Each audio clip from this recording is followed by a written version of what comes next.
Morning. Give us a rundown of what the bull did this morning. I galloped a mile and a half. Thought he went great. He's feeling super strong, but controlled, just like we'd like to see him. How did he handle all the extra activity this morning? I thought he handled it well. You know, we were out early as soon as the track opened, but he was well behaved around the barn, on his way to the track, on his way back from the track. Thought he was, in a zone. He was focused and galloped strongly, but like I said, was under control throughout.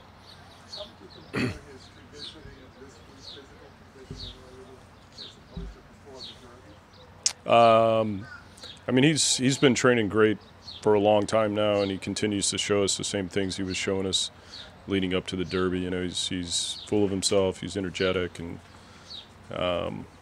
he's showing us everything we'd hope he would. Appetite is strong. Yes, he's been eating great and just feeling good and very, very happy. I heard Nick say that he's come out of his skin again. How do you differentiate or distinguish between, that good energy and energy that's not? Well, I like the way he's behaving around the barn. He's very, quiet in the stall. He's quiet while he's finished. After he's finished exercise, he's cooling out very quietly, and he's composed. Gets on the track. He's strong, but in a good way.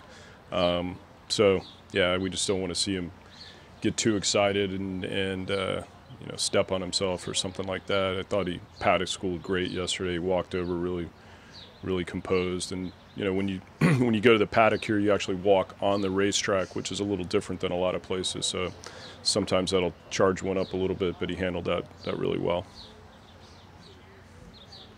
Todd, you've been here before, was a Derby winner. How do you compare your attitude now? Mine? Yeah. With Super Saver, my concern was the 2-week turnaround was a little quick for him, and he didn't. He was eating well, he was acting well, but I wasn't seeing the same energy level from him galloping. When he was really good, he would be somewhat aggressive to gallop, and the few days we were here leading up to it, he just didn't seem like he had that same, he wasn't putting the same into his gallops as he was at Churchill prior to that, and I think that the 2-week turnaround hurt him. I'm not seeing that with Always Dreaming right now. I feel like he's ready to go. You mentioned the 2 weeks that I looked it up. Apparently, since 1980, there's only been 6 horses that have won the Preakness that did not previously run in the Derby. Why do you think so many of those Derby horses hold their form so well over that quick turnaround? Well, I just think they're probably the best horses. Most of the best horses are trying for the Derby, and you're going to have some cases like Bernardini, who is kind of later on the scene, but for the most part, I think the better horses are all in the Derby, and that's probably why they come back and have success in this race. Is part of it too just riding the form cycle, where if you've got them right in the Derby, in 2 weeks, you're just kind of riding that out? Yeah, I think that could certainly be the case, and if they maintain their form out of the Derby, sometimes horses run really well in the Derby and come back and run really well here, and sometimes horses have an off race and then rebound with a big race here from the Derby. But I think the biggest factor is most of the time the major players are in the Derby. Some lobbying a couple years ago about changing the calendar and making it 3 weeks between the Derby and this. What are your thoughts on that? I guess I'm a bit of a traditionalist, so I think, when American Pharoah won the Triple Crown, that kind of put some of that to rest a little bit. But, you're always trying to improve the game, and, I'm not sure that an additional week would make a huge difference. Maybe if it were a month in between each one, something like that could impact it more significantly. What kind of things do you look for in a 2-week turnaround versus 3 or longer? Well, in this case, if we were having 3 weeks, we'd probably have a breeze in between. With 2 weeks, didn't feel like it was necessary, especially with the way he's galloping. The way he galloped this morning, he's getting plenty out of it. So, with 3 weeks, we'd probably have a half-mile breeze or something like that, and give you a little more insight into exactly how they're doing. Is there any concern with it getting into the 90s, a little more humid the next couple days?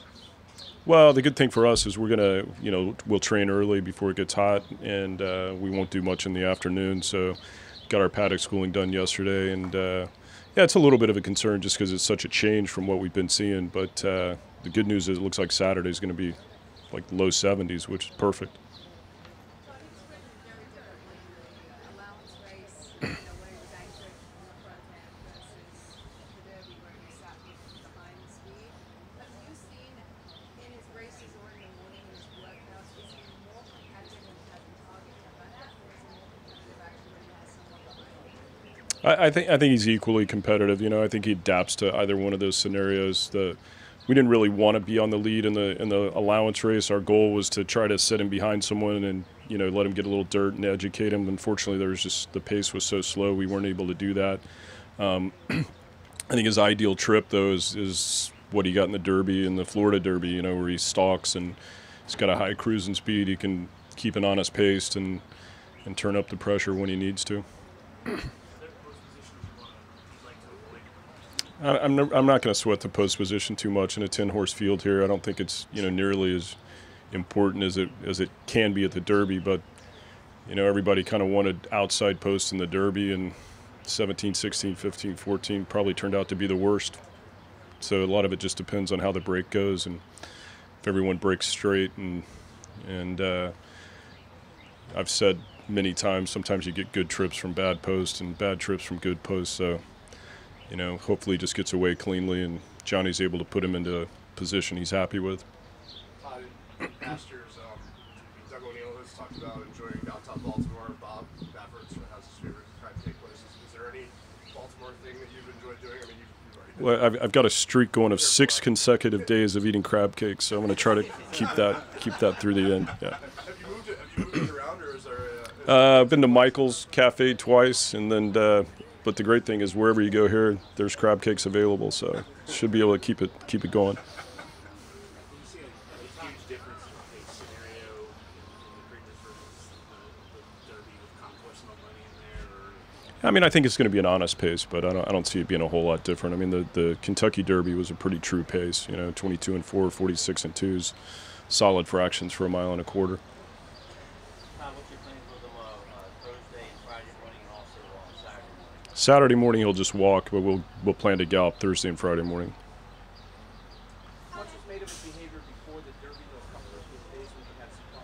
Was that completely out of character for him? It was different than what we were seeing in Florida. You know, we had a very quiet setting at Palm Beach Downs, but even when we shipped him over to Gulfstream to paddock school a couple of times, we left him there and he galloped pretty relaxed. But yeah, he got off the plane at Churchill, and first day on the track he was pretty amped up and pretty much stayed that way the whole time. But turned out to be a good thing.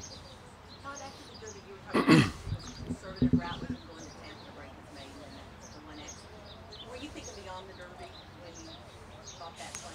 No, we were thinking about the Derby. You know, I mean, that was sort of our idea, was how are we going to get to the Florida Derby. And so, you know, I thought the key decision was when we decided to go in the allowance race instead of the Fountain of Youth and focus on the Florida Derby. And we felt like by doing that, we'd hopefully have a fresh horse going into the Kentucky Derby. And I think, as it turns out, we still have a fresh horse. So hopefully that's in his favor. Beyond being a fresh horse, is there anything developmentally within the lightly raced racehorse that going in the allowance race instead of the Fountain of Youth might have been able to achieve? Well, I just felt like if we win the Fountain of Youth, we're going to have to run a big race. And, you know, we felt like if we could hold that off a little longer, that it would be helpful.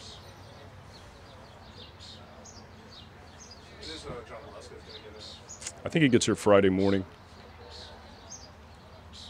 If you were going to draw up a horse with the characteristics to potentially be going for the Triple Crown, what attributes would they have, and how would they distinguish what you